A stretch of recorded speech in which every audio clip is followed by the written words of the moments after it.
The beachy towel effect is the best way to get casual waves every day. Begin by priming clean, damp hair with a thermique. Spray a generous amount of spray-à-porter from high mid-lanes to ends.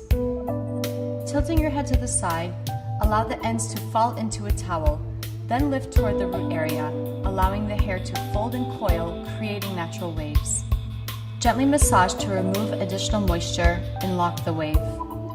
Blow dry with a diffuser at medium heat and low velocity.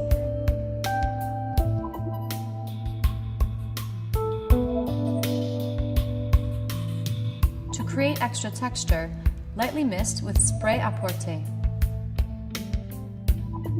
Spray powder bluff from the roots to mid-lanes at the crown, top, and sides, massaging at the root area to add volume.